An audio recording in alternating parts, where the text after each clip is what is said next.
Paz do Senhor, geração eleita, rompendo em fé?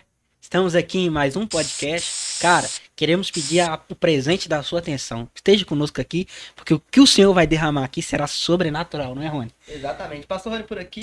É um prazer te encontrar novamente nessa mesa e fique com a gente até o fim. Tem coisas preciosas que o Senhor nos entregou para derramar sobre essa mesa. Então fique ligado, aproveite esse momento também para curtir, compartilhar, comentar, manda para todo mundo aquilo que está sendo disseminado nessa mesa. Eu tenho certeza que você será um veículo do reino, né, Dar?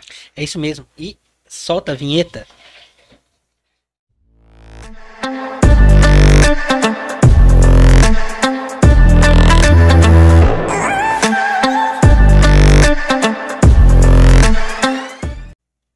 Estamos de volta e nós estamos muito felizes porque um dos nossos convidados que está aqui hoje é alguém que tem entregado o coração no reino, alguém que tem dedicado, gastado a sua vida pelo reino e nós queremos pedir a você que abra o seu coração para receber aquilo que o Senhor já introduziu no coração dele. É com muita alegria, com muita honra, nós apresentamos o pastor Alex Lima.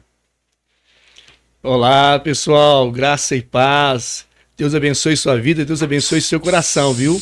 Olha, Rony e Michael, estou muito feliz de participar dessa mesa ungida aí, abençoada, e compartilhar algumas boas histórias, né, que a gente tem para contar aqui. Eu acho que vai ser um momento de crescimento, de bênção, em nome de Jesus. Essa é a expectativa. Estamos animados, vamos para cima. A honra é toda nossa, né, Rony? Você tá doido, né? Um grande homem de Deus, referência, né, aqui para o nosso estado.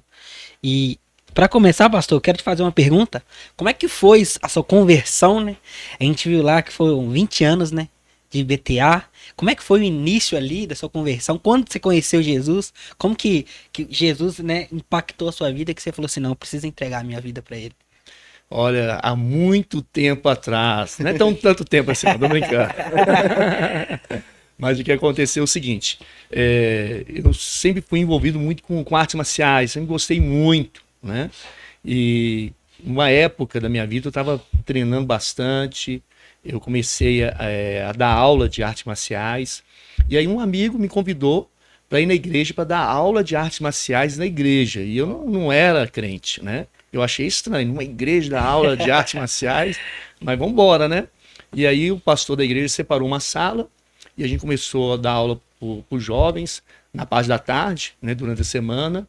E aí, então, esse mesmo rapaz me convidou para o culto, me chamou para o culto. Ele dava aula comigo nessa igreja, mas me convidou para ir em uma outra igreja, numa igreja batista, a Igreja Batista Nacional do Vale do Jatobá, na região ali do Barreiro.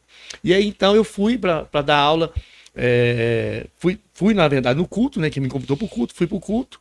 E naquele culto ali, o pastor pregou, não entendi muito bem da palavra, mas quando ele fez um apelo, vou falar com você, a palavra, né, que Deus estava usando através da vida dele, na hora do apelo ali, foi tocando meu coração de uma maneira tão extraordinária que eu não tive forças ali de resistir, né? E quando eu levantei as mãos, já comecei a chorar, né? E não conseguia parar de chorar, fui à frente, isso com 17 anos, né? E depois que eu entreguei minha vida para Jesus, a minha vida nunca mais foi a mesma. Ali Deus entrou mesmo e mudou tudo, transformou tudo. E você começou na igreja, começou a congregar. Como que foi os seus primeiros passos? Teve alguém que te discipulou, alguém que te ajudou no início, até você chegar no ministério pastoral? Conta um pouquinho como foi essa trajetória até chegar no ministério pastoral. Rony, quando eu me converti, eu entreguei minha vida mesmo, né? Entreguei tudo para Jesus, tudo no altar dele. E aí, então, eu comecei a frequentar a igreja, ir nos cultos, em todos os cultos, você imaginar. Culto fúnebre, chá de bebê, Fominha, né? Não perdia nada, era monte. E aí, eu conheci um grupo de pessoas que orava muito. Na verdade, eram mais mulheres, né? Senhoras, elas subiam no monte, eu subia com elas. Então, eu orava de madrugada nas casas, eu ia lá também orar. Então, a gente estava, né, buscando muito. Então esse grupo foi servindo como suporte para a minha vida espiritual. E o meu pastor também, o saudoso, né, já falecido pastor Ailton Celestino, ele viu algo na minha vida e me trouxe para perto. E começou a me ajudar muito na minha caminhada com Cristo, né? E aí, então, com 6 meses, já fui batizado no Espírito Santo. Eita glória! Né? E Deus começou a mover, né? Comecei a ter algumas oportunidades para pregar e as coisas foram acontecendo. E você já foi do Ministério Pastoral de cara ou você passou por outros ministérios que te incorporaram até chegar no Ministério Pastoral? Como que foi essa transição de membro para pastor? Então, como eu era muito envolvido, então eu ia na escola dominical, como eu falei, todos os cultos, né? Participava do evangelismo, e as pessoas começaram a ver na minha vida o chamado. Sim. Eu sempre falo que antes que a pessoa ser consagrada para o ministério pastoral, ela tem um reconhecimento da igreja. A igreja vê o chamado na vida da pessoa. Né? Porque tem muita gente que tem título, mas não tem ovelha, tem título, mas não tem liderança. Né? Então, não é o título, mas assim é a comissão mesmo. Né? É o não cargo, mas um encargo. Então, como eu estava envolvido em tudo mesmo, e as pessoas começaram a ver na minha vida esse chamado, o pastor então resolveu me enviar para o seminário. Né? E aí eu entrei no seminário com 19 anos. Eu era o mais novo da turma lá. Que legal. Né? E aí eu comecei a estudar. As minhas notas no seminário sempre foram muito boas. Né? E isso eu falo pela misericórdia de Deus, que quando eu cheguei lá, pessoas, né, mais idosas, mais experientes do que eu, mais tempo de crente do que eu, né? E eu pensei, Senhor, me ajuda aqui, eu preciso que o Espírito Santo me oriente, me ajude, me ilumina. E aí, então, comecei a tirar boas notas e Deus começou a mover, né? Aí eu formei no seminário e tem uma curiosidade a respeito da minha vida bem interessante, porque eu batizei no dia 12/12, formei no seminário dia 12/12. Não, e olha mais, eu casei no dia 12/12. E eu descobri isso só depois de tudo aconteceu, depois de casar, mexendo com as minhas coisas lá, encontrei meu certificado de batismo, estava olhando, 12/12, olha, no dia que eu casei, também no dia que eu formei no seminário. Então, uma coincidência, né? Não tem nem como esquecer data de aniversário de casamento. E o interessante é que o número 12, na numerologia bíblica, representa governo. Então, Deus já estava te apontando, né, para um governo, para uma liderança, para algo que ele usaria você para estar conduzindo isso. Isso é muito legal. E é o que eu falo, né, com os meninos lá, falo também com o pessoal que me rodeia, que o Senhor não faz nada por acaso. É verdade. Tudo que ele faz tem um propósito, tem um porquê, e ele sempre nos avisa, nos aponta para o nosso chamado. Isso é muito importante. Aí o Senhor fez o seminário. E como que foi a consagração? O dia? Como é que estava o coração? Como é que estava a expectativa? É muito sério isso, né? É muito sério. Porque a gente tem que entender. A Bíblia fala que quem almeja o episcopado, excelente obra almeja. Né? Então é uma obra excelente, porém ela tem um pêndulo, né? Porque existe também o cálice amargo. Então você fica entre o cálice amargo e também, né, a obra excelente. Mas vale muito a pena. E quando você tem certeza do seu chamado, é gostoso demais, né? Você saber que é da vontade de Deus. Não é o homem que está achando que você tem isso, você tem essa unção. É Deus confirmando a cada dia que eu te ungi para isso. Né? Foi um processo, como eu falei, foram 4 anos e meio de seminário. E meu seminário, na época, eu fiz o CEBENG e o STEB. Então, era de segunda a sexta, de 7 da noite até 10 para as 11, e assim, muitas matérias, muitos resumos para fazer, resenha crítica, leitura de livros, era, né, trabalhos, monografia. Então foi bem intenso mesmo. Nessa época de seminário, você fica um pouco focado, né? Sim. Então acaba você não consegue servir tanto a igreja local. Só no domingo que você está ali no culto. Né? E eu sempre fui obediente, muito obediente ao meu pastor. Então, quando o meu pastor me liberava para me visitar uma outra igreja, eu ia. Quando ele falava que não, acabou. Né? Eu comecei a namorar minha esposa, que hoje é minha esposa, mas na época ela era de uma outra igreja.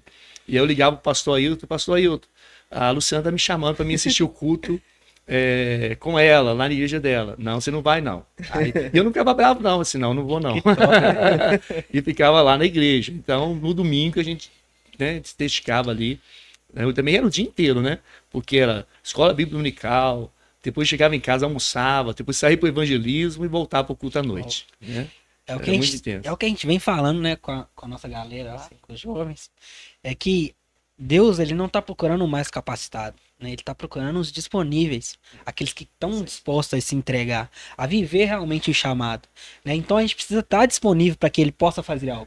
A gente vê a Bíblia, né? A gente vê todos os homens de Deus, nenhum capacitado, nenhum fala assim, não, esse aqui ele foi escolhido porque ele era bom nisso, não. Foi todo que estavam disponível, que falou assim, pode fazer a obra em mim. Mas, ô Michael, eu digo mais ainda, que não é apenas estar disponível.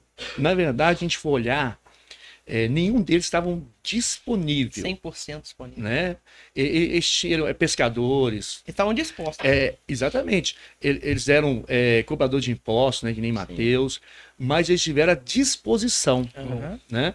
Porque se a gente for esperar disponibilidade para servir a Deus, você nunca vai servir. Tem gente esperando, quando eu tiver um tempo, aí eu vou mais para a igreja, quando tiver um tempo, desculpa, eu vou me dedicar ao meu ministério, ao meu chamado.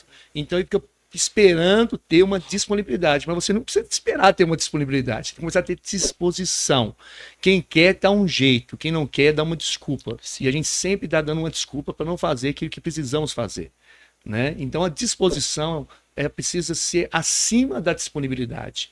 Né? Então isso foi muito forte na minha vida, porque, como eu falei, eu entreguei mesmo. Né? Senhor, estou disposto a pagar o preço, a me preparar para te servir melhor. E Deus foi abrindo as portas e eu fui passando por elas. E o interessante que o senhor falou é verdade, isso é muito verdade, porque às vezes quando alguém é chamado para o ministério, é chamado para a vocação, aí ele pensa, mas eu não tô pronto. Ou então a gente olha para o outro e fala assim, não, aquele cara não tá pronto. Se a gente olhar pra gente e perguntar assim, e no dia que o senhor me separou pra pastoreio, eu tava pronto? Eu acho que não existe essa pessoa que tá pronta. Não. Então a gente tem que ter isso no coração e entender que é no caminho, né, que é moldado, que é lapidado, que é instruído, que é levado ao local aonde que o Senhor realmente deseja. Isso é muito importante entender, e até mesmo o pessoal de casa. Porque a pessoa fica esperando, eu vou esperar eu tá pronto. Cara, esse momento nunca vai chegar. Eu tô há 4 anos no Ministério Pastoral e eu vou falar com você, eu não tô pronto até hoje. Eu acho que não. 2. Exatamente. E o senhor ficou como pastor auxiliar ali por um tempo? Como é que foi esse momento depois da unção, da consagração? Não, foi o seguinte, eu estava já formado no seminário, casado, né? E aí o pastor me enviou como dirigente de uma congregação. Que legal. Aí eu assumi a direção de uma congregação. E aí, então, a partir daí que eu fui consagrado a pastor. Sim. Mas primeiro eu tomei conta dessa congregação, que hoje é a IBTA, que hoje é a nossa igreja. Sim. A nossa igreja antes chamava Congregação, que é a Igreja Batista Nacional do Vale de Jatobá, no bairro Mineirão. Esse nome pequeno. Bem grande. E aí, então, a igreja começou a crescer, Deus começou a fazer maravilhas lá. Né? Então, cada dia Deus foi confirmando o chamado, né? E aí o pastor me ungiu como pastor. Primeiro, eu passei por todos os períodos também de um pastor batista, que é formar no seminário, é feita uma sindicância e também um teste, né? Eu participei de uma mesa examinadora, onde foram feitas assim, várias perguntas. Eu tive que responder todas as perguntas, né, para que eu pudesse ser aprovado. Aí eu fiquei num período probatório de 2 anos para depois se tornar um pastor consagrado. Então, isso era qual a denominação que você... Batista Nacional. Convenção Batista Nacional. Sim. Aí ficou separado por 2 anos e depois foi reconhecido pela igreja. Eu era pastor licenciado por 2 anos. Depois me tornei pastor consagrado, né? Aí houve a consagração mesmo pastoral. Era algo assim bem rígido e bem intenso. E eu acho que isso é necessário, né, pastor? Não, era muito bom. Eu tinha que fazer relatório mensais de todas as visitas, cultos, pregações, e tinha lá o meu tutor, que ele assinava esses relatórios para me levar para a convenção e a convenção acompanhar. Né? Então, isso há 20 anos atrás? Aproximadamente 20 anos atrás. E aí o que acontecia? Era feita uma sindicância, foi um pastor na minha casa, conversou com a minha esposa, me perguntou como que eu era como marido. Ele foi até os meus vizinhos, me perguntar os vizinhos como que era o meu comportamento, né, como um vizinho. Então, era bem criterioso.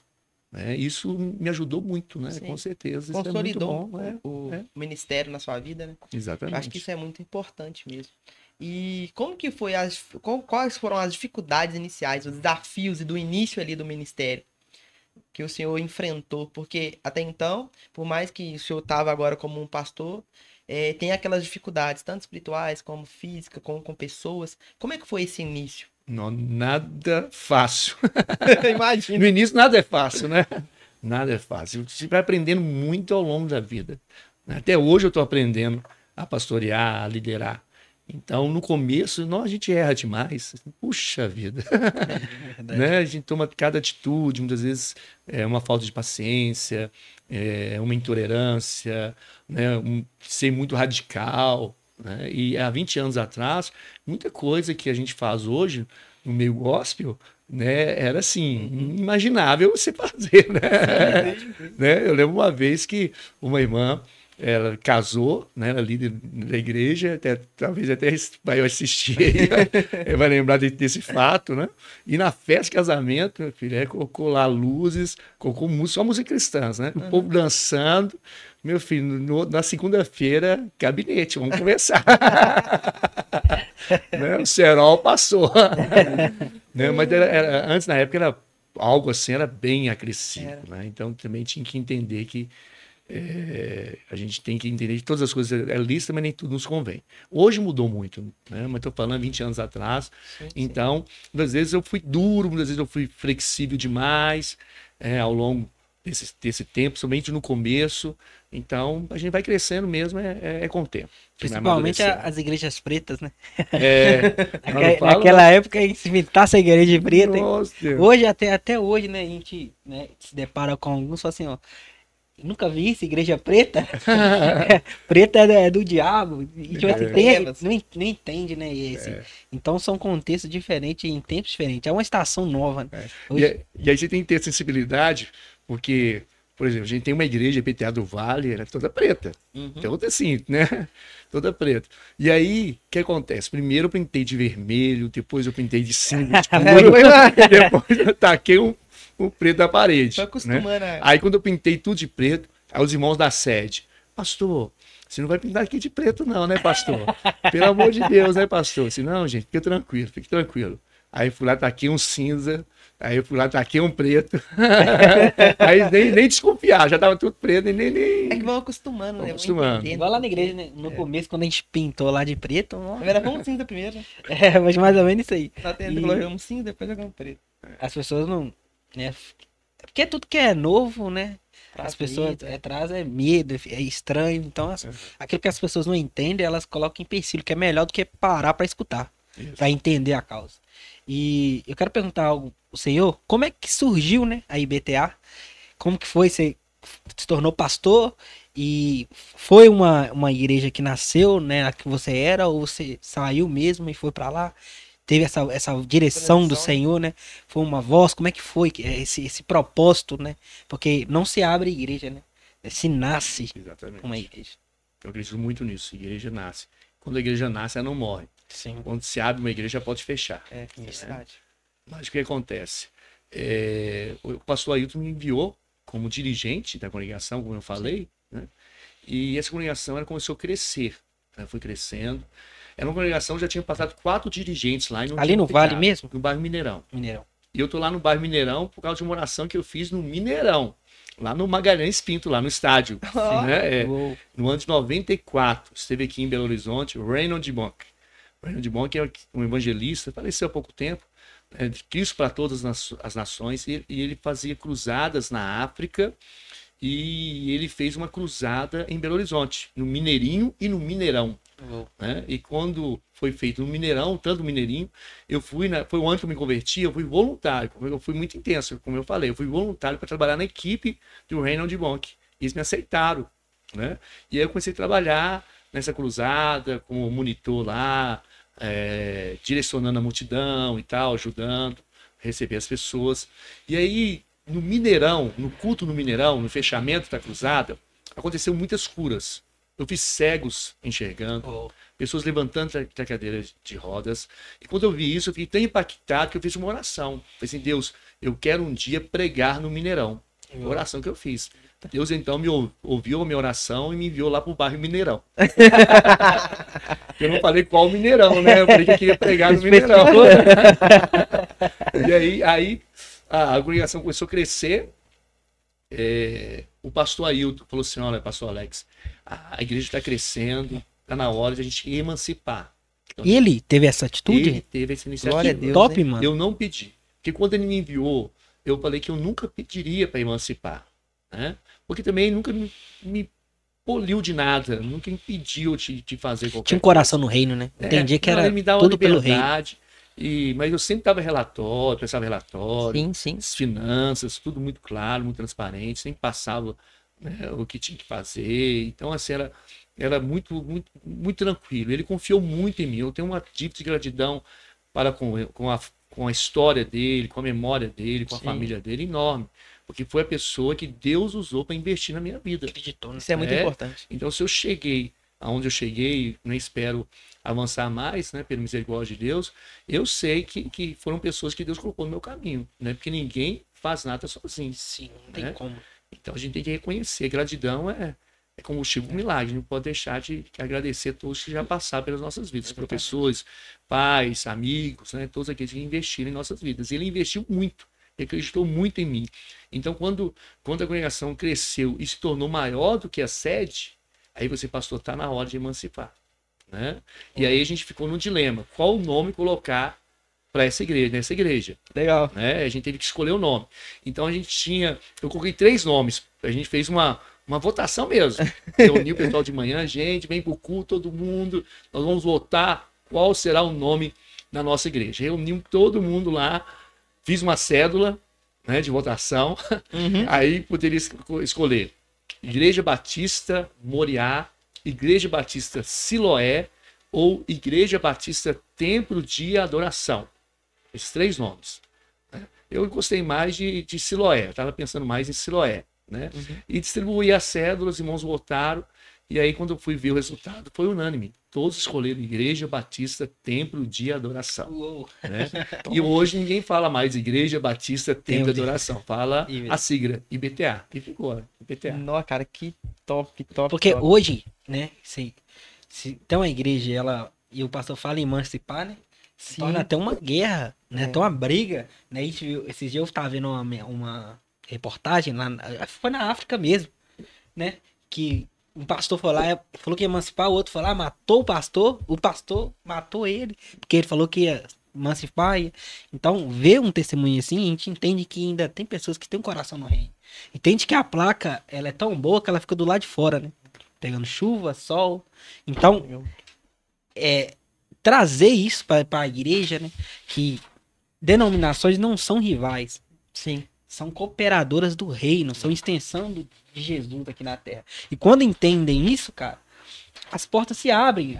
As pessoas elas recebem daquilo que nós temos, né, para entregar. E não essa prisão que você só pode fazer se for na sua igreja, só pode.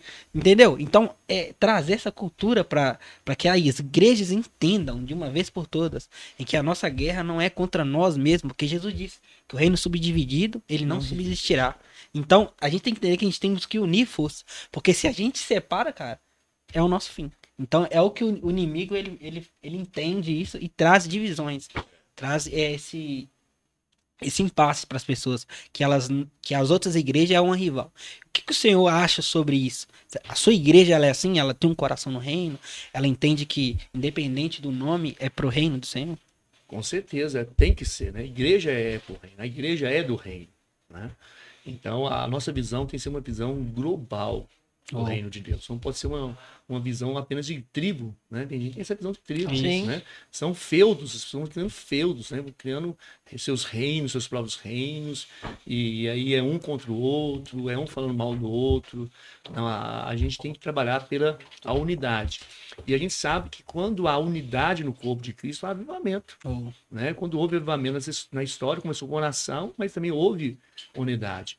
Tem um avivamento da ilha Esfinges, que começou dessa forma. As igrejas se uniram de várias denominações para orar. Então, foi uma união das igrejas para orar. Isso é E lindo. nessa união, né, de uma ilha que tinha vários problemas sociais, crimes, misérias, mas quando eles começaram a orar, Deus começou a Mudou a derramar o realidade. avivamento, o avivamento das ilhas Esfinges. Então, ou seja, é a unidade que traz avivamento. A gente não pode ficar um lutando contra o outro, né? Devorando um ao outro. De maneira alguma, é um somando né? Para que todos possam crescer no reino. É o reino, né? É O o senhor reino. já disse, é o reino. Quando a gente entende que a nossa vida, o nosso coração, o nosso trabalho tem que estar focado e fitado no reino, a gente para de enxergar placas. Placas é simplesmente uma denominação para você. Ah, eu faço parte dessa, mas você entender que você, além de fazer parte dessa denominação, você faz parte de um corpo de Cristo. Faz parte de um reino todo que tem que trabalhar junto para que ele avance. Porque às vezes a gente trabalha muito para a igreja local onde que a gente congrega. Mas quando a gente é solicitado de ajuda em outros locais, a gente é um pouco relutante. A gente tem que entender que, entre aspas, né, o nosso patrão não é o nosso pastor. É Jesus, é o reino. E quando a gente tem esse coração no reino, a gente entende que o trabalho voluntário que ultrapassa as placas, ele é muito mais eficaz, ele é muito mais efetivo. E é exatamente isso que eu e o Davi também temos no nosso coração, através desse podcast, para alcançar outras denominações, alcançar o reino, para que pessoas sejam abençoadas. Por isso que a gente traz várias pessoas de vários ministérios e cada uma contribui com o que o Senhor tem falado com elas. E essa é um pouco da nossa pergunta para o Senhor. O que Deus tem falado para você nesses últimos dias? O que ele tem ministrado no seu coração? Qual é o fogo que está acendendo no seu coração para esses dias? Principalmente numa geração que está vindo cheia de problemas, cheia de desafios, como a gente tem visto aí em torno de nós, né? Então, tem um texto na Bíblia que eu amo mesmo, muito mesmo. Eu amo toda a Bíblia, né? Mas tem aquele texto que solta os olhos, né? Sim, Você lê assim com... Né? Vai assim, meu Deus, é isso aqui. Que está em Atos capítulo 2. Vamos abrir ele. Né? Atos capítulo 2, versículo 14.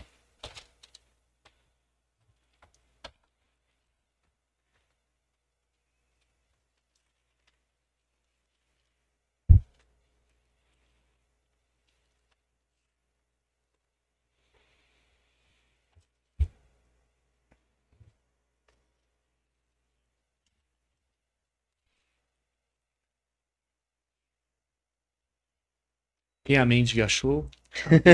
Não, quem achou, diga amém. Atos 2,14. Olha aqui, ó. Mas Pedro, pondo-se em pé com os 11, levantou sua voz e disse: Homens da Judéia e todos vós que habitais em Jerusalém, sejais isso notório, escutai as minhas palavras. Porque esses homens não estão embriagados, como imaginais, sendo essa a terceira hora do dia, ou 9 horas da manhã, né? Que é a terceira hora do dia.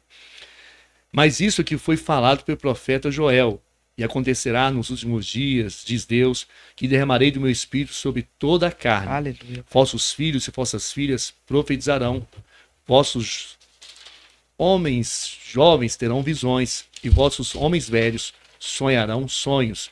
E sobre os meus servos e sobre as minhas servas derramarei do meu espírito naqueles dias, e eles profetizarão. Isso aqui aconteceu em Pentecostes, né? No derramamento do Espírito Santo. Voltando a falar sobre a igreja, Jesus disse para Pedro: Pedro, tu és pedra, mas sobre essa pedra edificarei a minha igreja, e as portas do inferno não prevalecerão contra ela. Então a igreja é invencível e indestrutível. Nada pode vencer e destruir a igreja. A igreja, toda a época, foi perseguida por vários imperadores, por vários, né, várias ideologias, né, se levantaram contra a igreja, mas nada disso tirou o brilho da igreja. Nada fez com que a igreja deixasse de ser sal e luz, né, do mundo. Então a igreja é invencível e indestrutível.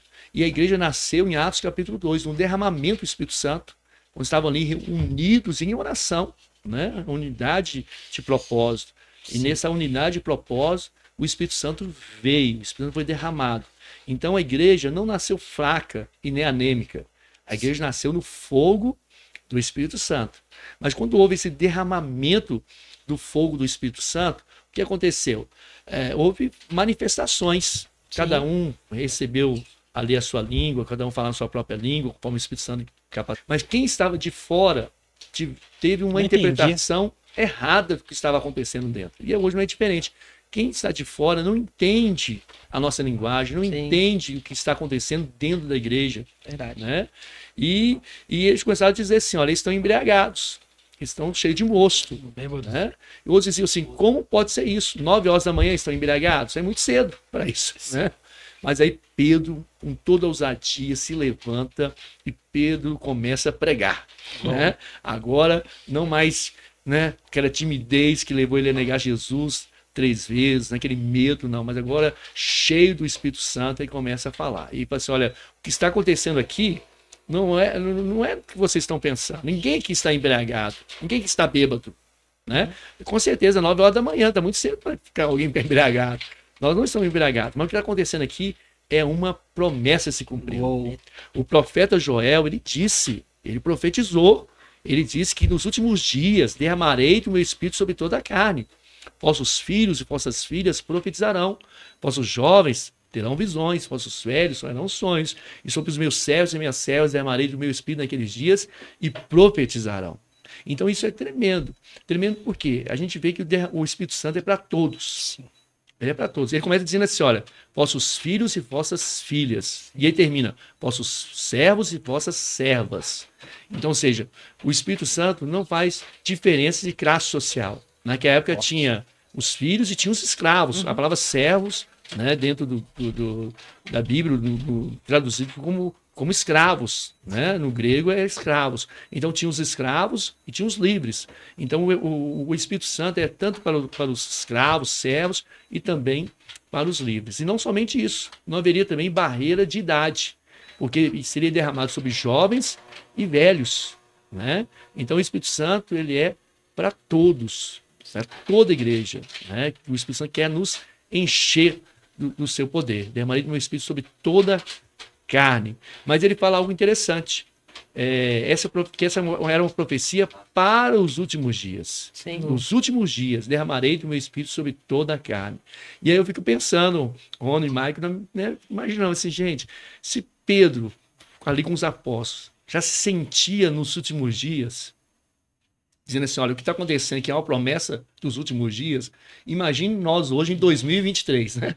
Se nós já não estamos mais perto dos últimos dias do que eles. Porque os discípulos, eles tinham em mente o seguinte, Jesus voltaria rápido.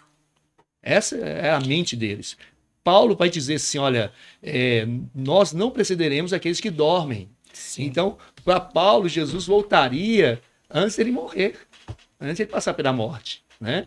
Então os discípulos, o que acontecia com eles? Eles viviam como se Cristo tivesse morrido ontem e como se ele voltasse amanhã. E é uma coisa que nós devemos também despertar as pessoas nesse aspecto. A gente tem que viver como se Cristo tivesse morrido ontem e como se ele voltasse amanhã. Ou seja, a mensagem do Evangelho, ela é nova. A palavra de Deus se renova. Meu Deus. Né? Então, a gente pode achar que isso é uma historinha. Não, Jesus morreu na cruz por nós. Jesus morreu na cruz, ele deu a sua vida. E a gente tem que viver como se isso tivesse acontecido ontem. É uma notícia nova, é o Evangelho, boas novas.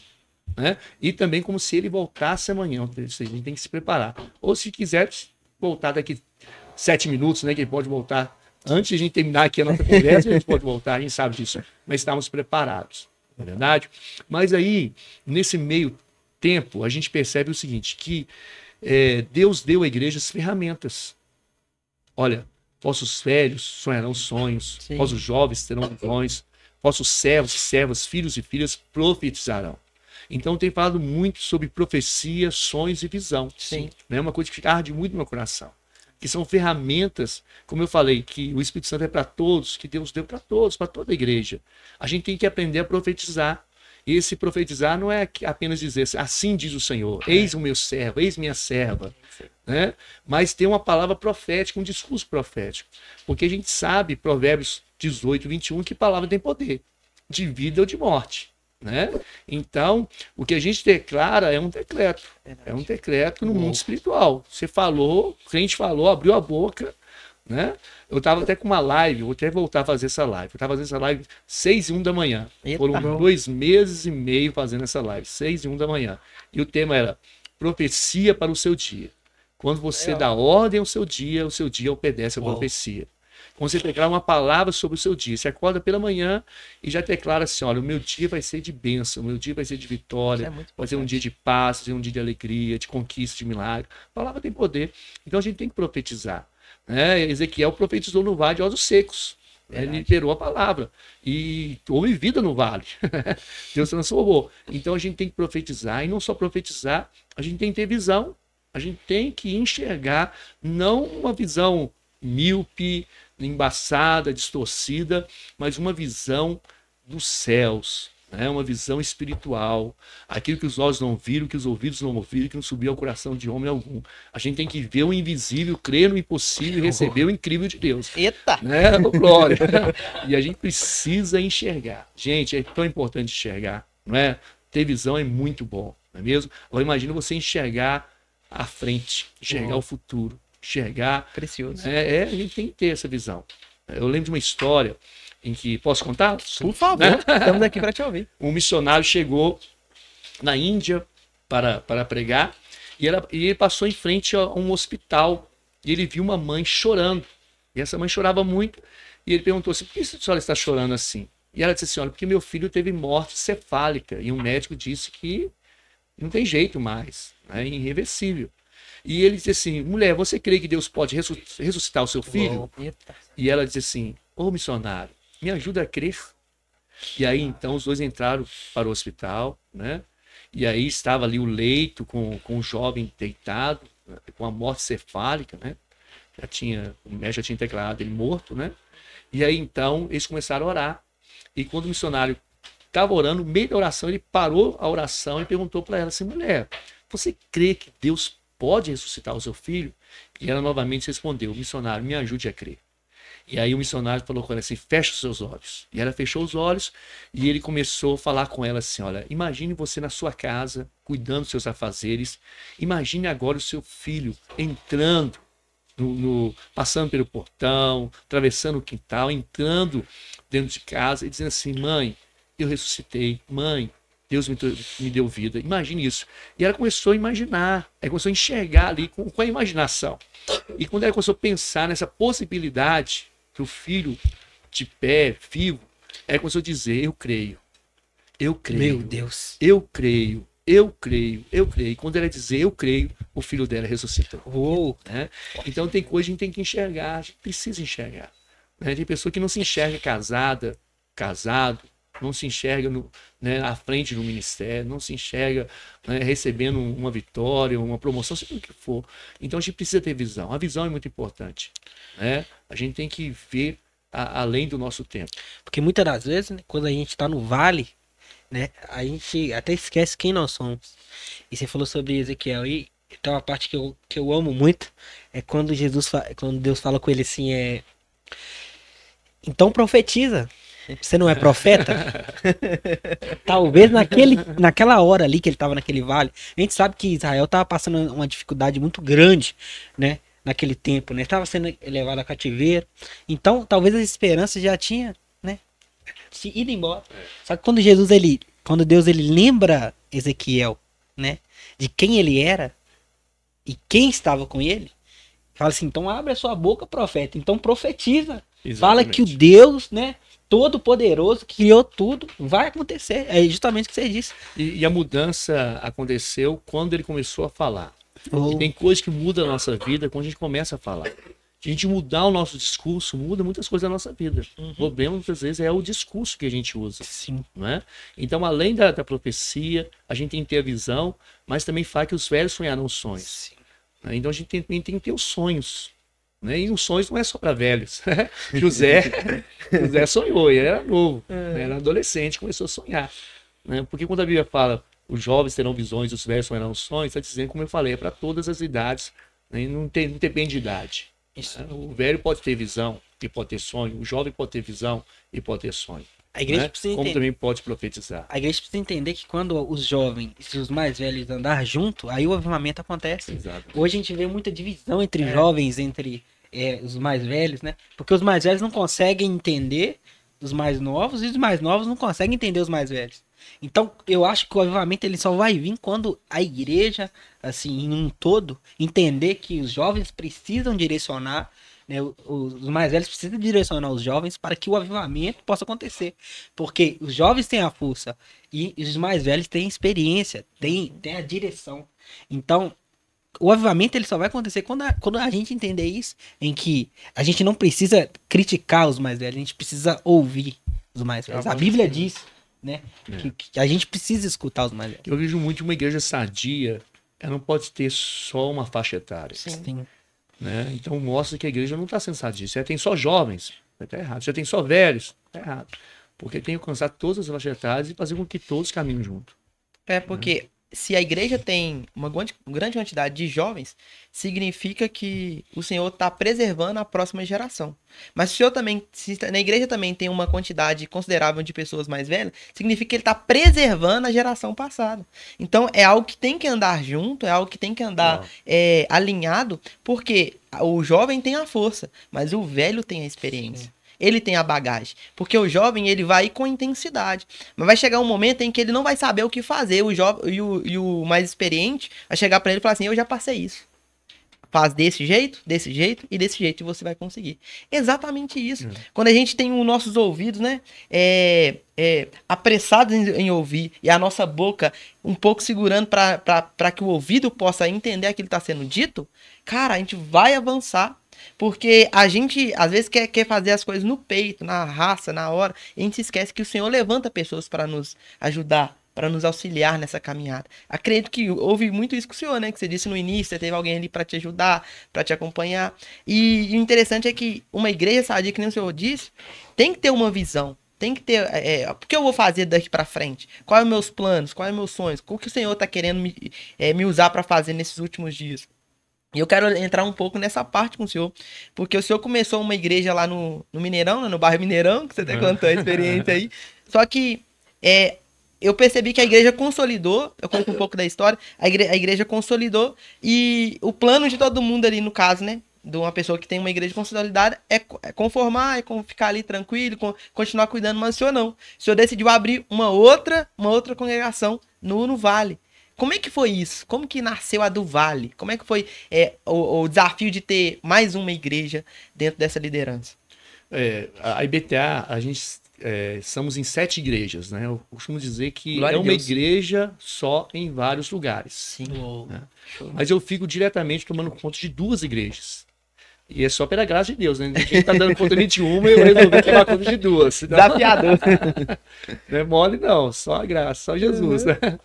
Mas aí eu estava num culto no Mineirão, igreja cheia, um culto de ceia, e quando eu estava ministrando a ceia, Deus falou comigo, você acredita que eu tenho para IBTA, cabe aqui no Mineirão, nosso templo no Mineirão? Você acha que cabe aqui no Mineirão? Aí eu olhei para as paredes, assim, olhei para os irmãos, falei assim, não cabe, eu sei que Deus tem mais. Eita. E aí eu comecei a pensar num outro local, numa extensão do Mineirão. Sim. Né? Uma extensão, comecei a procurar. Aí comecei a olhar galpão para alugar. Mineirinho, né? Mineirinho. Aí os meninos começaram a me apelidar, os jovens, né? É o pastor do galpão. Eu não podia ver um galpão que eu tava ligando, eu quero ver aí, quero conhecer quanto que é o aluguel, né? Eita. E aí a gente foi olhando. Mas aí a gente sempre faz um culto final do ano com todo mundo junto. Que legal. A gente reúne todo mundo. E aí não tinha um espaço para fazer isso, né? Para reunir todas as pessoas. E aí surgiu um galpão, né? Que hoje é a IBTA do Vale. E a gente fez uma proposta de alugar para o final do ano, né? E se desse certo, a gente ia continuar. E aí acabou que antes de a gente começar a preparar, né, a gente já definiu que realmente ser uma igreja mesmo.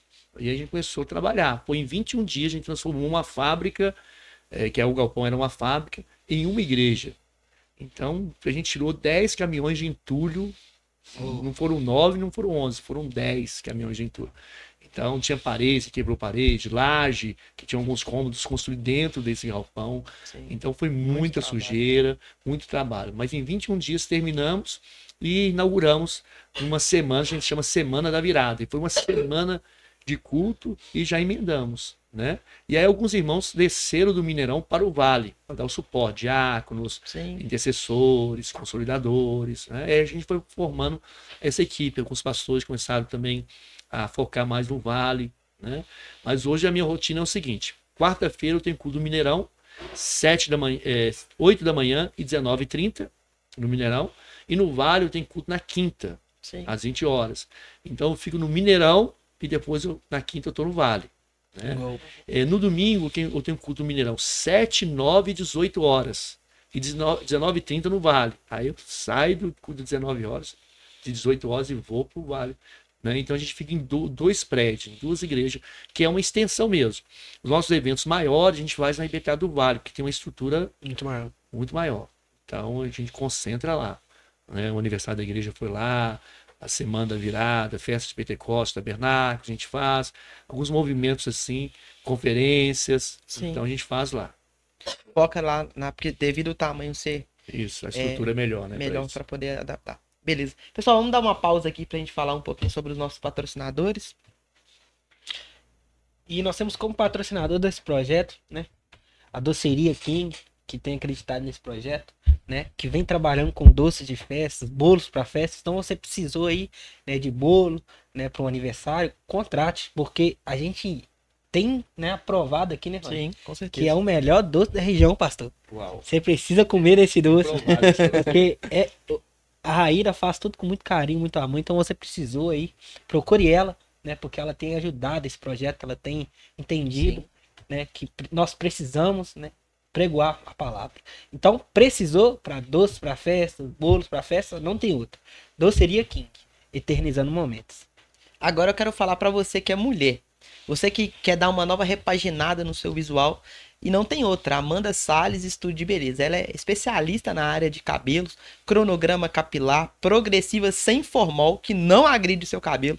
Ela também tem um laser lá, potencializador, que é a ozonoterapia, que é um vapor que joga no cabelo, pastor, e potencializa o tratamento. Então você vai ficar mais tempo com o cabelo alisado, com o cabelo bonito, com o cabelo conservado pelo tratamento. Você que quer saber um pouco mais, aqui tá passando a descrição do endereço, WhatsApp, Instagram.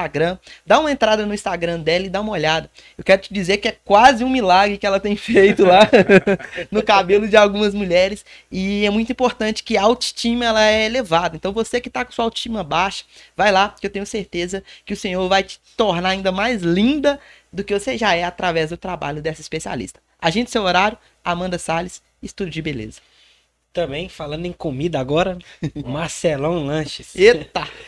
O Marcelo vem trabalhando aí com hambúrgueres, né? Batatas, espaguete. Então, cara, bateu aquela fome de noite, pastor. Aí, ó, Marcelão Lanche. Ele atua ali na região do Industrial, né? Contagem. Você que é dessa região, procure. Vou deixar aqui na descrição, né? O local, o Instagram, o WhatsApp. Entre em contato com eles, né? Porque eu tenho certeza que a sua experiência vai ser extraordinária. Lá tem pastor, 2 hambúrgueres, né? Bem legais, que é o crente raiz e o crente Nutella. Aí o crente, ele chega lá, ele se revela, né? Qual ele vai pegar? Se ele é o raiz ou se ele é o Nutella. E tem feito, né, um trabalho de qualidade. Então, cara, precisou, deu fome de noite, qualquer hora, liga aí. Marcelão Lanches. E também quero falar para você que quer apresentar sua marca aqui, a sua empresa. Chame a gente no chat, chama a gente na descrição. Tem o nosso WhatsApp. Você que quer jogar a sua marca, quer trazer ela de uma forma que traga mais credibilidade, nós estamos aqui para servir. Nos chame lá, a gente vai passar mais informações. Aproveitando, compartilhe esse vídeo, se inscreva no nosso canal, comenta o que você está achando, qual é a sua dúvida, qual é a sua opinião sobre tudo isso que nós estamos vivendo aqui através da história do nosso pastor Alex. E eu tenho certeza que você irá, em nome de Jesus, nos ajudar a alavancar o reino e explanar um pouco mais a palavra do Senhor. Esteja conosco, fique com a gente até o fim, porque tem muita coisa para acontecer, né, Dá? Já voltando, pastor. Cara, você não pode sair daqui sem contar para nós a sua experiência, né, que você teve lá na África. A gente entende, né, que você é um pastor missionário, né, que tem o ID no coração. Como é que foi, né? Como é que surgiu essa missão, né, transcultural no seu coração? É algo que já vinha ou algo que surgiu? Como que foi? Conta para nós a experiência aí que você teve. Deus colocou no meu coração uma coisa. Ele falou comigo diretamente que se eu tivesse disposto a pregar em qualquer lugar, ele me levaria a lugares que eu nunca imaginei. Uou. Isso foi muito forte. Isso há muitos anos atrás, Deus falou isso comigo. Eu era novo convertido, ele disse, se eu tivesse disposto a pregar em qualquer lugar, me levaria a lugares que eu nunca imaginei. E uma vez eu estava em Bujumbura. Conhece Bujumbura? Não. Queria. Bujumbura é a capital do Burundi. Conhece Burundi? Também não. Pois é, Burundi é um país africano. Eu estava em Burundi, estava em Bujumbura. E nunca imaginava que eu estaria ali. E aí Deus me fez lembrar. Não te disse? Se eu tivesse disposto a pregar em qualquer lugar, eu te levaria a lugares que você nunca imaginou. Foi assim, uau. Né? Então. E Deus começou a abrir portas das nações. Então, já estive em mais de 31 países Eita. levando o evangelho. Eu sou mais convidado a pregar fora do Brasil do que dentro do Brasil. Né? Eita glória. Conheço alguns estados brasileiros, não conheço todos, conheço vários estados, né? Mas, com várias cidades. Mas eu conheço mais os países, né? O exterior do que o próprio Brasil. Então, Deus me deu a oportunidade de ir várias vezes. E teve país que eu já fui 5 vezes, tem países que eu já fui 10 vezes, né? E, então, a gente sempre está viajando para as nações, para levar o evangelho. E Deus me levou para a África a primeira vez em 2013. Então, são 10 anos indo ao continente africano. Né? E lá eu tive as maiores experiências da minha vida. Foi no campo missionário. Por isso que eu falo que eu não sou um pastor missionário. Na verdade, eu sou um missionário preso no corpo de um pastor. Né? Que meu coração arde por missões. Amo a igreja local, sou apaixonado pela IBTA, apaixonado pela igreja local, mas também amo missões. Eu me sinto muito bem no campo missionário. E o interessante é que eu tenho uma enxaqueca, passo mal de uma coisa ou outra, né? A gente tem que tomar um remédio para melhorar alguma coisa. Mas lá não, na África eu não sinto nada. Eu sinto uma dor de cabeça, nunca passei mal lá, eu já fui lá várias vezes, né, como eu falei, em 10 anos eu já fui assim umas 18 vezes em 10 anos. São todos os anos indo, mas teve ano que eu fui mais de uma vez, né? E fiquei lá 21 dias, 18 dias, no mínimo 15 dias, né? E sem sentir nada. Então é o sobrenatural de Deus mesmo. É quando você se encontra no centro da vontade de Deus, né? Deus sustenta. Né? Quando você está fora do propósito de Deus, você tem que trabalhar para se sustentar. Mas quando você está dentro do propósito de Deus, Deus, ele sustenta você. É chave. Provisão de Deus. Então é tremendo isso. A maior experiência que eu tive no campo missionário foi uma viagem que eu fiz por Congo, República Democrática do Congo, porque existem duas. Eu fui na República Democrática do Congo. E aí eu saí de Confins numa segunda-feira pela manhã. Cheguei na minha cidade que eu ia começar o trabalho missionário, em Caleme, no Congo, numa quinta-feira à tarde. Eu viajei de segunda a quinta-feira, vocês imaginam isso, né? Fazendo escala de avião, atravessando fronteira de carro, e fiquei 1 dia e meio dentro de um barco. Foi uma viagem muito difícil. Né? E sem tomar banho. Imagine isso. Fiquei 5 minutos num barco, já tava morrendo. Eu tava vivendo o Salmo 91. 1000 cairão ao meu lado, 10.000 à minha direita, e eu não serei atingido. Se levantasse o braço, meu amigo, arrebatamento sentido, né? Então eu ficaria em pé. Misericórdia. Então, e na sexta-feira, eu consegui comunicar com a minha esposa. Então eu fiquei incomunicável de segunda a quinta. Aí, na sexta-feira eu liguei, era uma cidade muito pobre, Caleme, uma cidade, uma miséria, né, absoluta. Então a gente conseguiu um telefone para cada missionário falar 3 minutos. Foi combinado. Eram 12 missionários. Eu estava liderando uma equipe de 11. Então comigo 12. Então a gente só tinha 3 minutos cada um. Se a gente falar só o suficiente, né?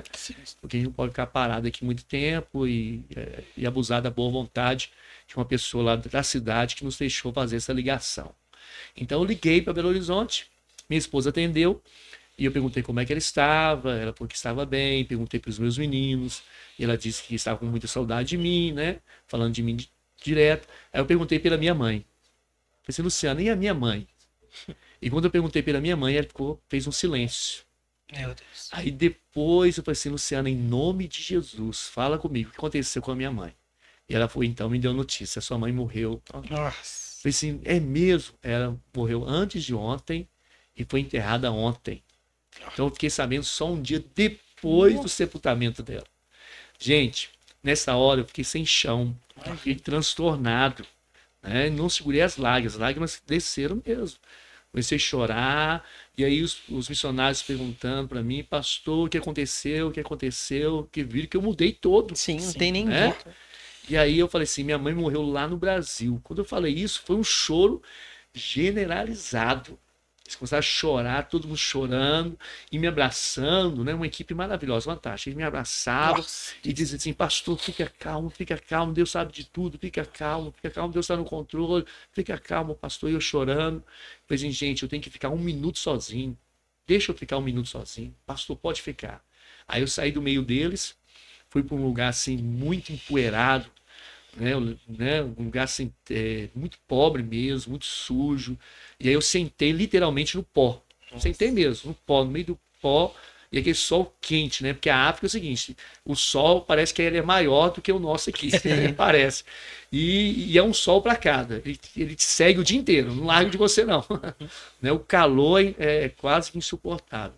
E eu sentei aquele sol quente e eu comecei a falar com Deus. Falei assim, Deus, que preço alto eu estou pagando por essa viagem. Meu Deus. Eu não pedi para vir para cá. O Senhor me enviou.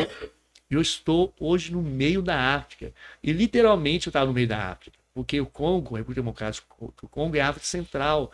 Eu estava assim, no meio mesmo. Né? Geograficamente no meio da África. E aí, então, eu falava com Deus, Deus, estou aqui. Minha mãe morre lá no Brasil. Eu sou o único pastor da minha família. E o momento mais difícil da minha família, eu estou aqui, Senhor. Que preço alto eu estou pagando por essa viagem. Que preço alto. Você chorando. E aí Deus falou comigo. O preço mais alto eu paguei pela sua vida. Quando eu ouvi isso, eu fiz que nem Bartimeu. Me levantei de um salto. Quando Deus falou isso comigo. Levantei, enxuguei as lágrimas e falei assim, Senhor, eu quero fazer valer a pena o preço que eu pagou pela minha vida. Gente, naquele momento eu fui consolado. Eu costumo dizer que o meu luto foi 3 minutos. Eu fiquei 3 minutos de luto. E depois eu não chorei mais. Eu não conseguia chorar.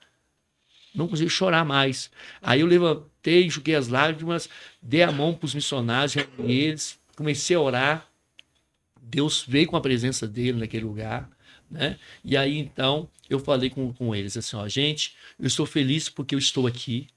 Eu sei que Deus me enviou para esse lugar e eu vou dar o meu melhor. Eita. E eles falaram assim, pastor, pode deixar, nós vamos dar o nosso melhor também. E aí foi um respaldo. E veio uma alegria, uma paz, uma alegria inexplicável. Inexplicável. Sabe? Você sentia assim, a presença do Espírito Santo. Foi a experiência maior da minha vida. Porque eu sentia tanto o Espírito Santo na minha vida que eu não conseguia chorar, não conseguia ficar triste, não conseguia, sabe, ficar sofrendo. Eu só tinha alegria. E aí quando eu chegava para pregar, a palavra que saía do meu coração, da minha boca era essa. Olha, gente, eu estou feliz porque eu estou aqui. Eu sei que Deus me enviou para cá e eu estou muito feliz por estar. E assim, tinha dia que eu pregava 5, 6 vezes, né? Que saía de um lugar para o outro, de uma igreja para outra. E na África os cultos são bem diferenciados. O culto começando, terminando. E eu já tive um culto na Quênia que foi 9 horas de culto. Eita! Um culto de domingo, 9 horas. O pessoal reclamando de 2 horas e meia, né? Aqui. E você não vê as pessoas indo no banheiro, você vê as pessoas... Não, eles ficam ali, adorando, porque eles andam também quilômetros para ir para a igreja. Né? Então eles querem aproveitar o máximo. Né? E é tremendo, maravilhoso. Então, assim, Deus me restaurou. E eu fiquei lá mais 18 dias, porque não tinha também nem como eu voltar. Assim, eu vou voltar para o Brasil, né? De imediato. Se eu decidisse sair dali, depois de eu receber a notícia, eu ia demorar mais ou menos uns 10 dias para conseguir voltar. Sim. Por quê? O barco era uma vez por semana. Nossa. Então, só na outra semana que ia ter o barco. Eu tinha que remarcar bilhetes aéreos. Né? Atravessar uma outra fronteira de carro também. Né? Então, assim, eu decidi ficar. Eu vou ficar. Terminei a missão lá. Fiquei 18 dias pregando lá, fazendo a obra de Deus, mas fortalecido, consolado pelo Espírito Santo de Deus. Mas com isso parece que meu coração ficou na África, né? E todo ano a gente... Essa foi a primeira vez que você Essa foi a primeira vez. E já passou por esse desafio, né? Já foi essa experiência. E depois o senhor foi mais quantas vezes que o senhor falou? Uma média de mais de 17 vezes por aí. E nesses 17 viagens, a gente sabe que esse comportamento, essa imposição, esse posicionamento de estar indo na África, pregar o evangelho, a gente sabe que se levanta muitas forças para tentar nos impedir. E eu gostaria de perguntar ao senhor se o senhor teve alguma experiência sobrenatural, além dessa que o senhor teve, de imposição das trevas para tentar impedir você lá. A gente sabe que isso é muito forte lá, né? Essa parte de ocultismo, essa parte de bruxaria e tal. Como que você lidou com isso lá? Como é que foi a experiência? Qual foi o posicionamento da equipe? Você conta um pouquinho pra gente? Olha, foram várias experiências, né? Sim. Cada país tem muita coisa que é comum em cada país, mas tem Sim. coisas que é mais específico, né? Então, eu tive várias experiências, mas eu tô lembrando de duas experiências que foi bem forte mesmo. Uma que aconteceu foi na Angola, no país de Angola. A gente foi eu, o pastor William é pastor da nossa equipe, dirige a IBTA Portelinha, e foram nós dois nessa viagem. Chegamos no Cunene. Cunene é um estado do país, né? E a capital é Ondiva. E a gente fez uma cruzada lá de 6 dias, pregando e expulsando demônios. E lá é o berço da bruxaria do país. Sim. Ondiva, Cunene, que é o estado também mais pobre. Olha, é interessante, o estado mais pobre, mais miserável do país, é onde está a raiz, a origem dessas coisas. E aí a gente expulsava demônios de muita gente, e de uma criança lá que foi endemoniada, foi um impacto para nós. Uma criança de 6 anos, mas foi muito endemoniada, muito. E ela participava do culto, né? A gente expulsava o demônio, no outro dia voltava, manifestava de novo, né? Até que ela foi liberta, né? E a gente saiu de Ondiva, capital do Cunene, a gente foi para uma outra cidade chamada Lubango. Mas sentindo, sabe, aquele peso espiritual? Sim, sentindo peso, opressão. A gente chegou em Lubango, a gente falou com um pastor nativo lá que nos recebeu. Esse pastor, a gente precisa de um lugar para orar. E ele disse assim, olha, tem um monte aqui que a gente ora, vocês poderiam ir lá orar, porém eu não consigo acompanhar vocês. Eu vou preparar a igreja para o culto à noite, vocês vão estar pregando, mas eu vou pedir um miúdo para acompanhar vocês. Miúdo é jovem, lá a gente chama jovem de miúdo. Aí chamou o Francisco, né, que era o miúdo, para nos acompanhar. Ele levou a gente de carro até o pé do monte e voltou para a igreja, né, para preparar a igreja, e a gente subiu no monte. Mas um lugar maravilhoso, umas pedras, né, uma paisagem linda. E quando eu vi essa paisagem, eu fiz um stories e publiquei no Instagram. E aí minha filha aqui no Brasil abriu meus stories e falou assim, mãe, a Agatha falando com a Luciana, mãe, onde o papai está? Olha aqui. Aí a Luciana falou assim, tem Agatha. E ela disse assim, mãe, eu sonhei com esse lugar. Eita. Mas o que você sonhou, Agatha? A Luciana perguntando. Aí a Agatha disse assim, e a Agatha tinha 11 anos. Ela disse, olha, eu sonhei que estava o papai e o pastor William nesse lugar, abria um buraco, os dois caíam dentro desse buraco, as pedras rolavam para cima deles e os dois morriam. Eita. Olha o sonho que ela teve. E aí a Luciana falou assim, Agatha, vai pro quarto, vai orar pro seu pai, você teve esse sonho, ore por ele. Ele tá lá na África, tá lá em Angola, vai orar por ele. E ela foi pro quarto e foi orar por nós. E a gente no monte orando também, né? Estão lá orando, clamando o Senhor para Deus abrir os céus e tal. Quando a gente terminou de orar separadamente, quando a gente foi orar juntos, para aquela oração final, assim, onde todo mundo ora e desce um monte, a gente reuniu lá, eu, o pastor William e o miúdo, quando a gente começou a orar, saíram 4 africanos do meio do mato. Eita. E 2 com facões, um com uma faca, o outro com um pedaço de pau e uma garrafa de vidro. Eita. E assim, gente, no meio do nada. A gente tava quilômetros da cidade, da civilização, sozinhos ali. E eles cercaram a gente e começaram a dizer assim, senta e entrega tudo. Entrega tudo que vocês têm. Nós vamos levar tudo que vocês têm. Sento agora. E chegavam perto assim, foram cercando mesmo. Os 4 nos cercaram. eles tinham a camisa amarrada no rosto, tiraram a camisa, amarraram no rosto. Só um que estava com o rosto mais descoberto, estava com uma blusa de capu assim, mais descoberto, e eles gritando com a gente. Mas nessa hora, eu tive aquele pensamento assim, como que eu entrego? Se eu entregar meu passaporte, pouco dinheiro, missionário não tem muito dinheiro não, né? Deixa eu entregar o dinheiro, como é que vai ser? Se sentar aqui, acabou. Pensei, se sentar aqui, acabou. Aí pronto, aí tem jeito. Né? Aí olhando assim para eles, eu vi um demônio estampado no rosto de um. Quando eu vi um demônio, eu falei assim, se é demônio, eu sei o que fazer. Aí eu apontei o dedo e falei assim, está repreendido em nome de Jesus, Satanás, eu te repreendo.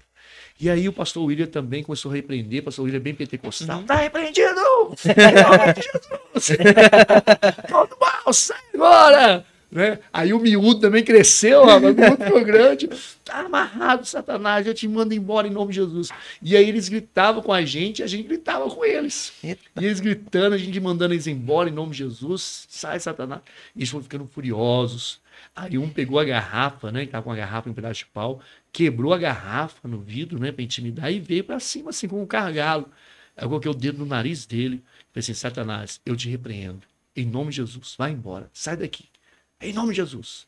E aí começou a andar para trás, começou a olhar para os outros, e eles começaram a recuar. E foram recuando, deram as costas para nós e foram embora.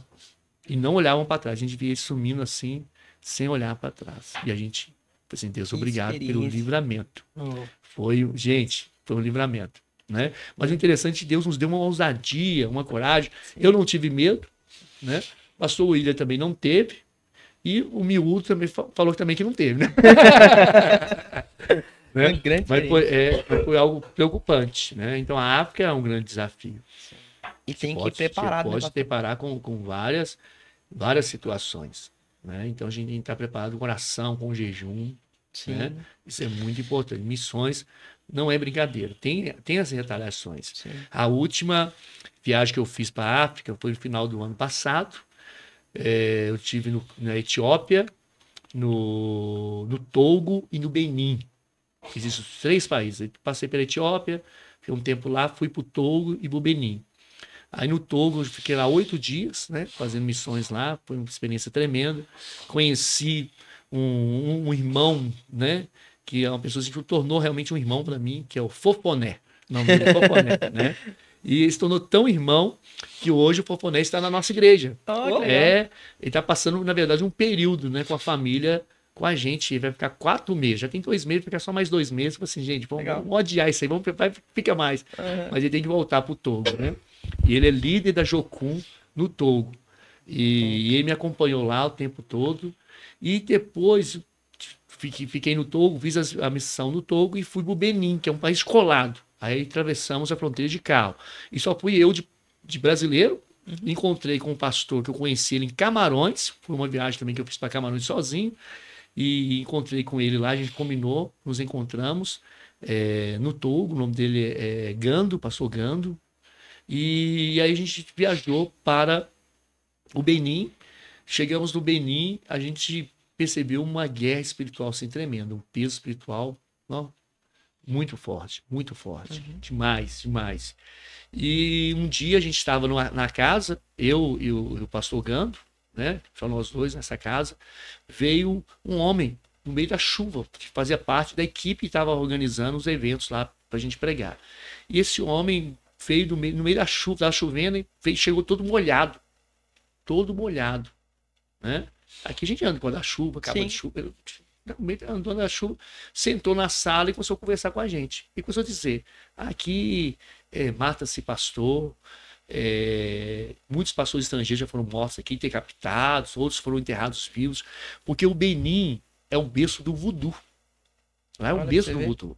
Né? Tanto Benin, Togo, o voodoo saiu de lá, né? E espalhou pelo mundo. Então lá é um país assim, tem essa guerra mesmo, né?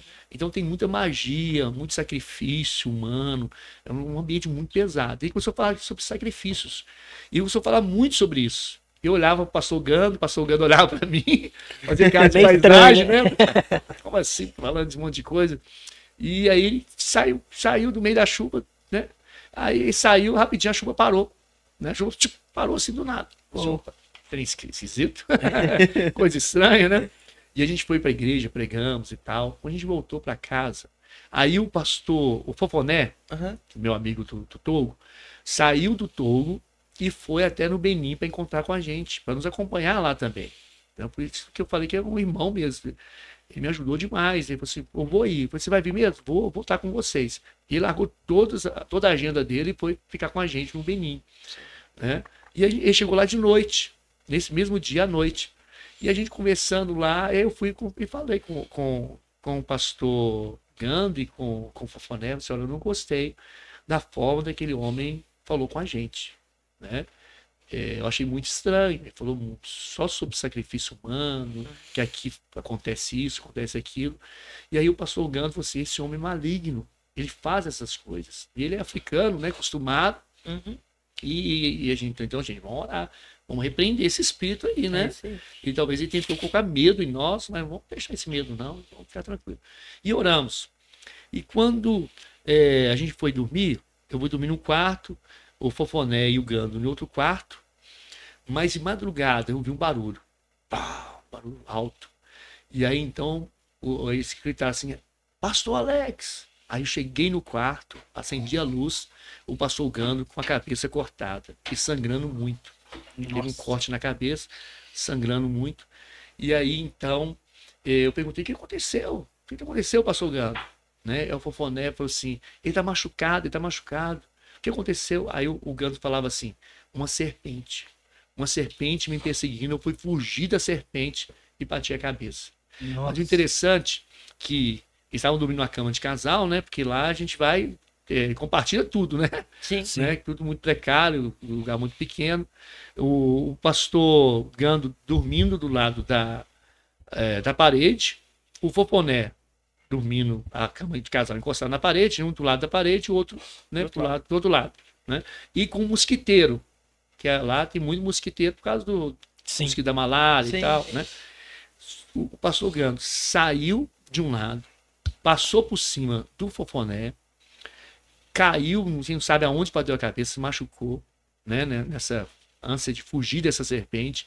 Mas o interessante é que ele não mexeu no mosquiteiro e o pastor Gando não viu ele passando por cima dele. Então, assim, a gente sabe como que aconteceu.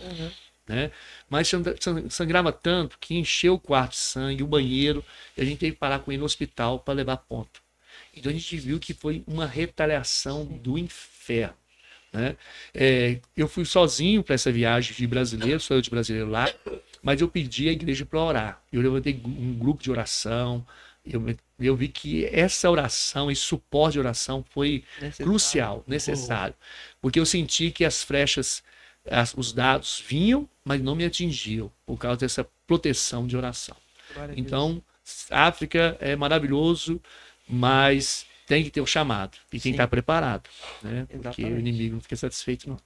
E eu gostaria de perguntar ao senhor, porque o senhor contou aí que tem já o compromisso com a igreja, com as igrejas, né, com as 7 igrejas.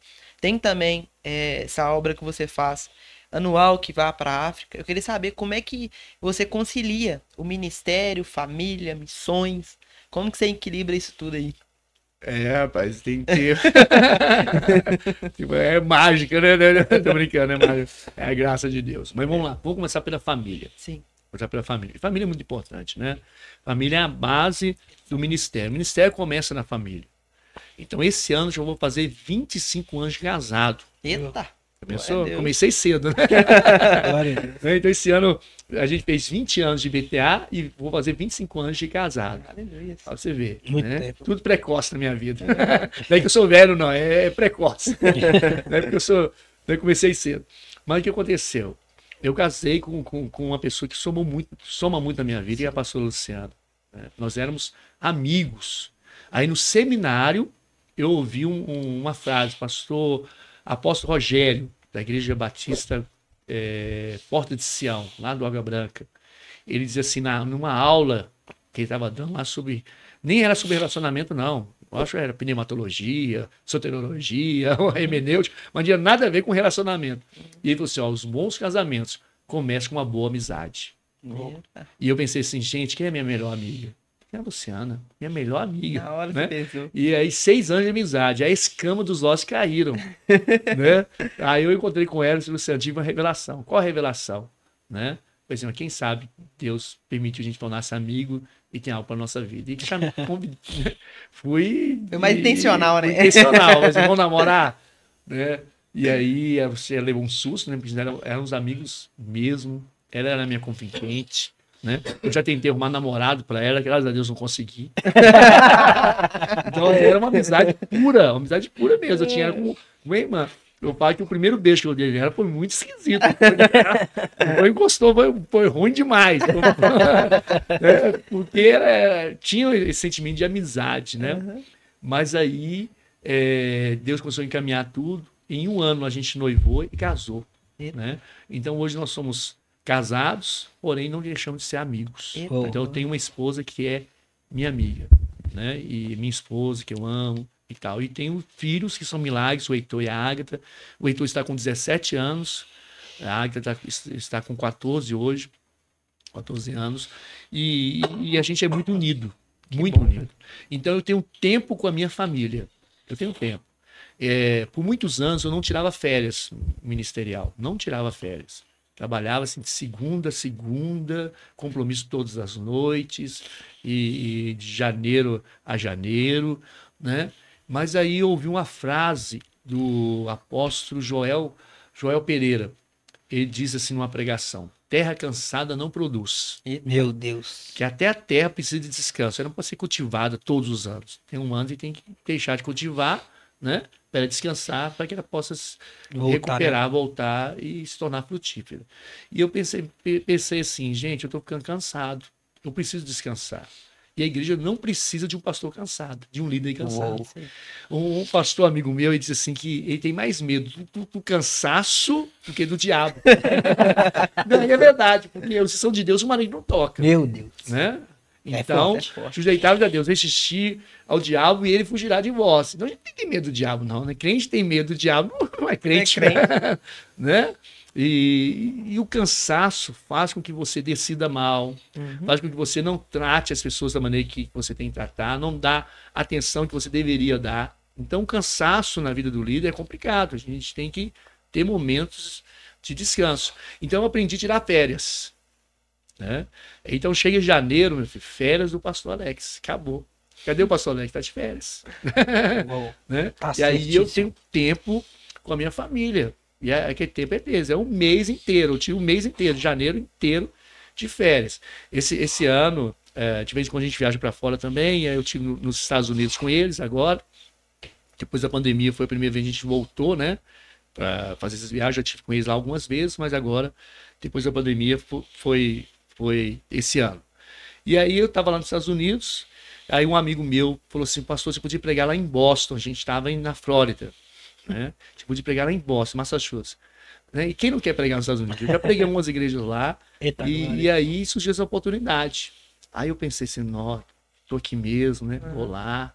Aí eu conversando com a Luciana e com meus meninos, né? Assim, surgiu essa oportunidade aí, de pregar lá em Boston, o pastor vai me levar para lá, vou pregar, né, e volto para cá. Aí minha menina falou assim, pai, você não veio aqui para pregar, você veio aqui para ficar com a gente. Meu Deus. Né? Eu falei assim, é verdade, não vou pregar. Quando eu vier aqui com esse foco, eu prego, mas agora eu tô aqui por causa de vocês, não vou ficar junto. Então a família é a base. Agora, como que eu consigo fazer tantas viagens assim, de missões, né? Não só de missões, mas também participar de congressos e tal? Eu aprendi a delegar. Eu aprendi a delegar. Um líder que se faz insubstituível, ele se torna substituível. Um líder que se faz substituível, ele se torna insubstituível. É o contrário. Né?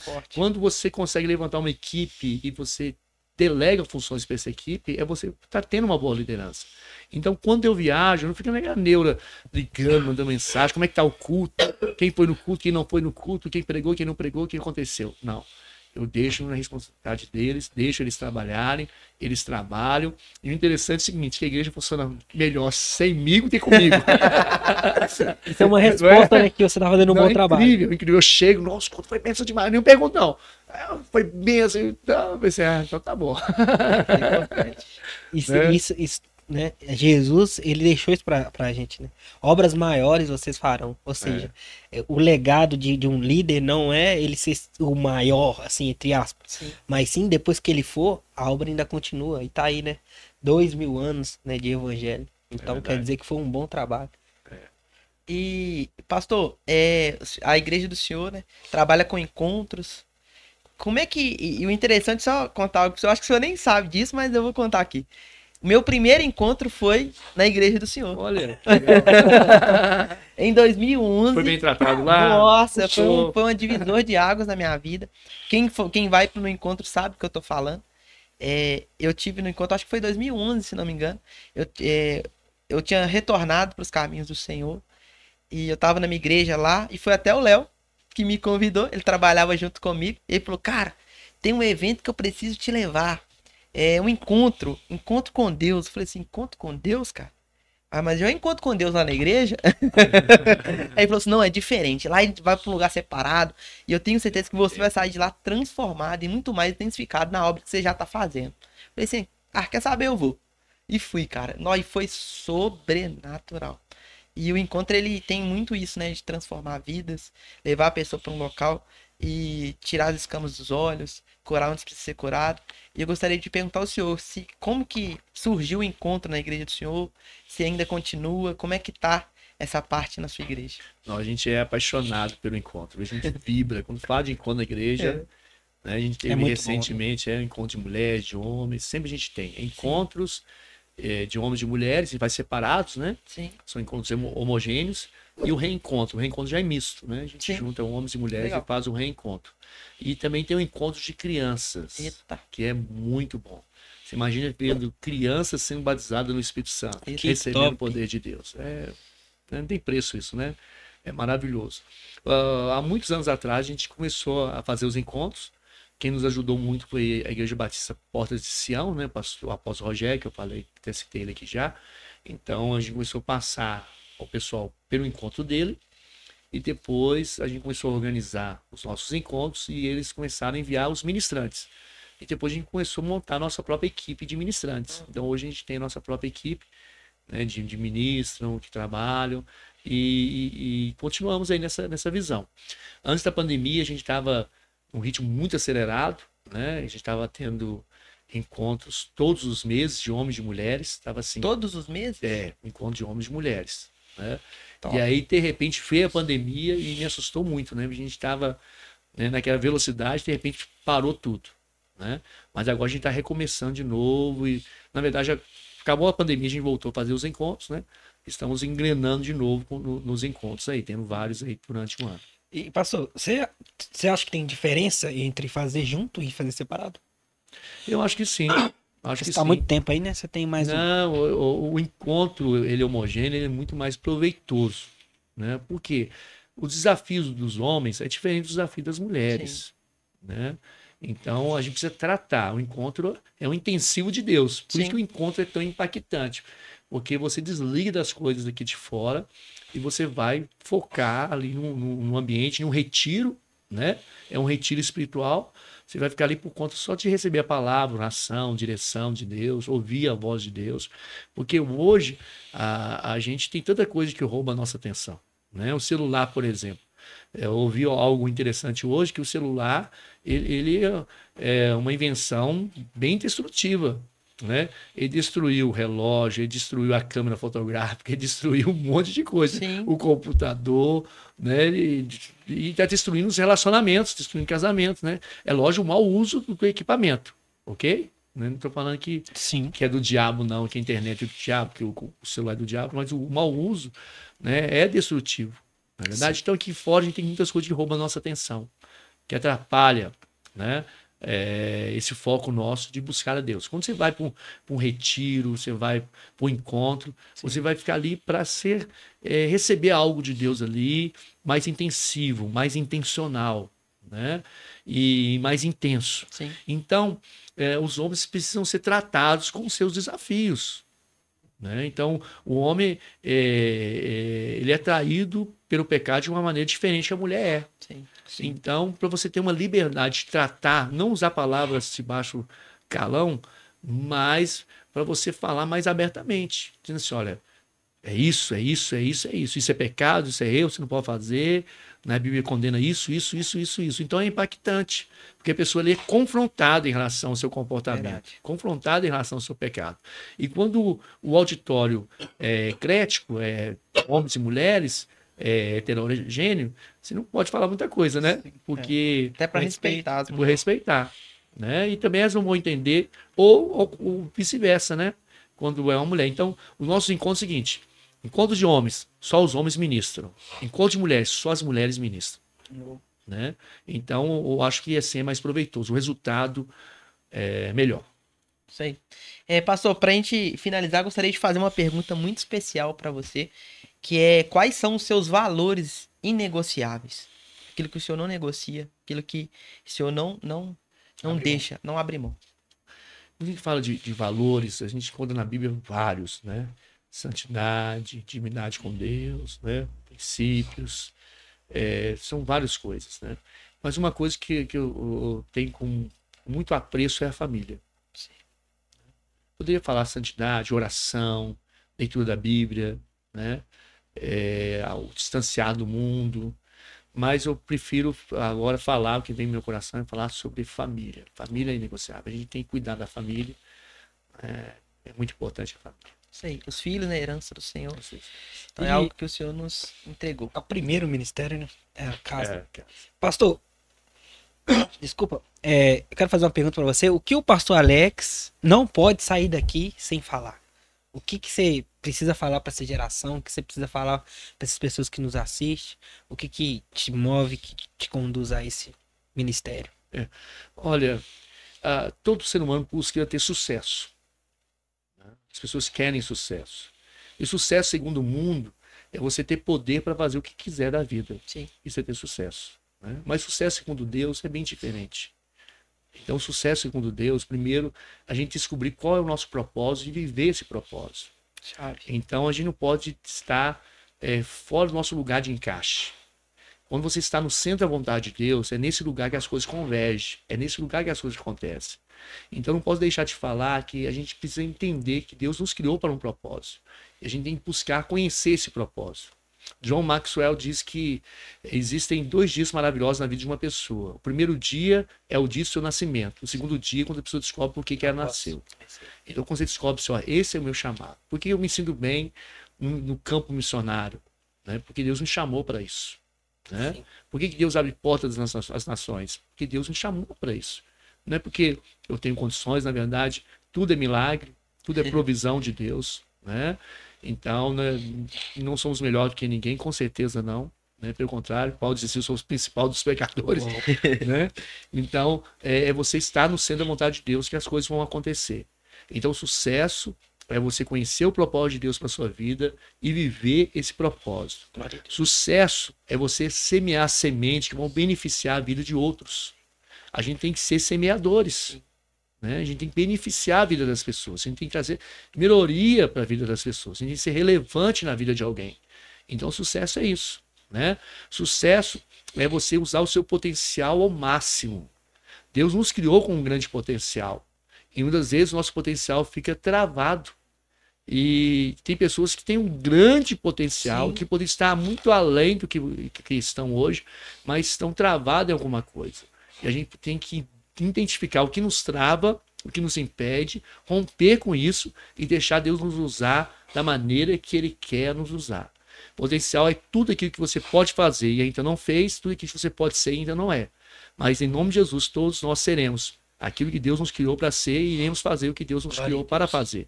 Então, usar o nosso potencial ao máximo, gastar nossas energias em buscar a Deus, né? E também o sucesso é você dar muitos frutos. Sim. Porque quanto mais frutos a gente produzir, mais Deus é glorificado. Nisso é glorificado o meu Pai, que dê muitos frutos. Então Deus quer que nós sejamos ramos frutíferos, né? Quem não der fruto, ele corta. Mas quem quer dar fruto, ele limpa para que possa dar mais fruto ainda. Então, vamos ser frutíferos na obra de Deus. Amém? Não vamos economizar nada, não. Né? Vamos ser intenso mesmo. Né? Vamos ter a disposição, de começar a falar sobre disposição, vamos ter a disposição e gerar muitos frutos. Porque Deus nos criou. O sentido da vida está aí. Né? Não foi vós que escolheste a mim, mas eu vos escolhi a vós e vos direi para que vaste e dê fruto. Deus nos predestinou antes da fundação do mundo para que nós, né, estejamos preparados para toda boa obra. Deus nos criou, somos feituras dele para toda boa obra. Então, a gente se sente bem quando a gente está frutificando no reino. Pastor, nós gostaríamos de agradecer ao senhor pela oportunidade de estar aqui. Foi uma conversa muito preciosa. Quero, em nome de Jesus, agradecer pela vida do senhor, pelo ministério, por o senhor estar nessa mesa. Eu tenho certeza que muitas pessoas foram abençoadas com testemunhos, com dicas, conselhos, coisas que o senhor entregou para você e o senhor entregou nessa mesa. E eu gostaria que você falasse para o pessoal de casa onde que eles podem te encontrar, onde que é a tua igreja, as igrejas, para que eles possam chegar lá, conhecer um pouco melhor de perto o ministério do senhor. Excelente. Eu quero agradecer também pelo privilégio. Legal demais estar com vocês aqui, viu?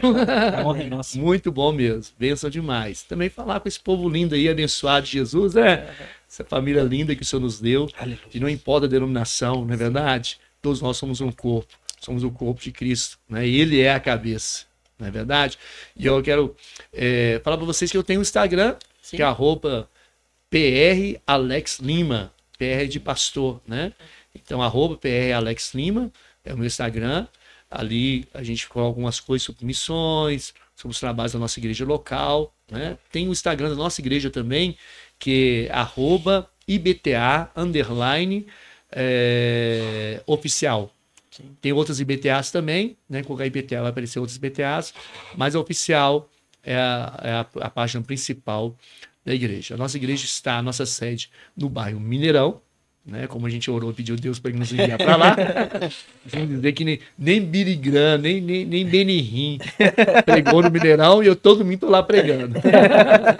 Mas é no bairro, né? Aleluia. Então, lá na rua Flor Chuva de Prata, 266, e também na IBTA do Vale, que é nosso espaço maior lá, nosso templo maior, onde a gente faz nossas conferências. Temos culto lá todo domingo, 19h30, na Avenida Senador Levindo Coelho, 918, Vale do Jatobá.